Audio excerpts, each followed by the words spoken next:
அப்பா புலி சுட்டுட்டாரு. புலி சுருண்டு விழுந்துருச்சு. சத்தம். புலி குட்டி போட்டுருச்சா? இல்ல, நான் பிறந்துட்டேன். நீ அந்த இடத்துல போறதுச்சியா? ஆமா. ஆனா எங்க அப்பாவும் எங்க ஆத்தாவும் என்ன பார்க்க மாட்டேன்னு ஓடி போயிட்டாங்க. இப்படி பேய் இல்ல, இது உண்மையா ரொம்ப சந்தோஷமா இருக்கு. எனக்கு பேத்தி அது சின்ன வயசுல எடுத்தது. சோ இன்னைக்கு உங்க பேர பேத்திங்க பண்ணும்பொழுது அது உங்களுக்கு எப்படி இருந்தது? அந்த அது மொமெண்ட் நம்மளுக்கு ஒரு சந்தோஷமா இருந்தது, ரொம்ப சந்தோஷமா இருந்தது. அதை வந்து விரும்பி இது பண்றாங்க. என்னென்ன சில இதுகள்லாம் பண்ணி வச்சிருக்காங்க. ஓ வச்சிருக்காங்க, நான் பார்க்கல ஒழிச்சு வச்சிருக்காங்க. ஆனா வீட்ல எப்படி உங்களை ரொம்ப கலாய்ப்பாங்களா? ரொம்ப கலாய்ப்பாங்க. நீங்க ஏதாவது சின்ன விஷயத்துக்கு டென்ஷன் ஆவீங்களா?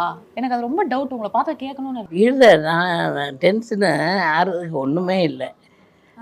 பாருங்க, நான் ஒரு வீடு கட்டினேன்.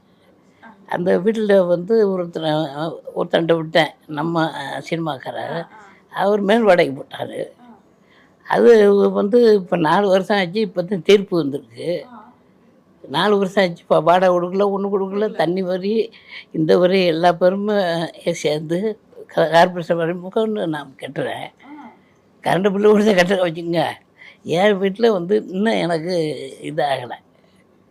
இப்போ தான் ரிலீஸ் பண்ணிட்டு அதுக்கு மேல்முறையீடு என் வீட்டில் உட்காந்துக்கிட்டு அதுக்கு மேல்முறையிடான் போயிருக்காங்க. இது வேற ஒருத்தர் நான் டென்ஷன் ஆகிடுவான். அது இப்போ தான் 4 வருஷம். அதாவது நான் போய் கோர்ட்டில் அலைஞ்சு இன்ன வரைக்கும் அதுக்கான ஒரு விஷயம் ரெடி பண்ணிட்டு இருக்கீங்க. என்ன 3 பேர் போல உட்காந்துருக்காங்க. இதுக்கெல்லாம் டென்ஷன் பட்டால் நம்ம மனுஷன் வந்து அது ஒரு வியாதி ஆயிடும்.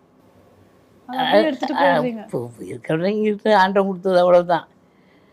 அது நல்ல நீதிபதியாக இருந்து இப்போ தான் வந்து உட்காந்து சொல்லி தீர்ப்பு நல்லா பண்ணியிருக்காங்க. இப்போ இவ்வளோ ட்ராவல் பண்ணுறீங்க, ஊரா போகிறீங்க, வித்தியாசமான சாப்பாடு இருக்கும், நம்மளுக்கு உடம்புல செட் ஆகணும், நம்மளுக்கு அந்த ஏஜ் ஃபேக்டர்ன்ற ஒரு விஷயமும் இருக்கு.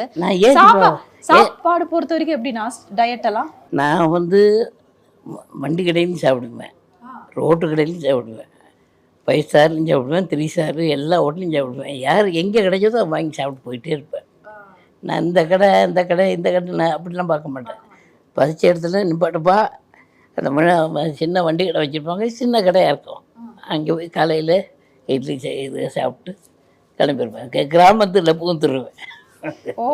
அங்கே சின்ன சின்ன கடையாக இருக்கும். ஆமாம்.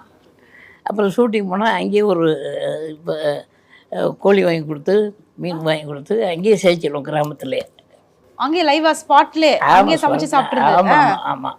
ஸோ அந்த மாதிரி தான் சாப்பாடு பொறுத்த வரைக்கும் எதுவுமே கிடையாது. ஆமாம். அது அதே மாதிரி அவர் ராமராஜன் அப்படி தான், கங்கை அமரன் அப்படி தான். எல்லாம் ஆகாது. இப்போ செந்தில் வந்து இருப்பா இங்கே ஆர்டர் கொடுத்துருவாரு அப்படின்னு. ஓ, நீங்கள் வந்துட்டாலே செட்டில் எல்லாம் ப்ரிப்பேர் ஆகிடுவாங்க. ஆமாம் ஆமாம். Super super. நான்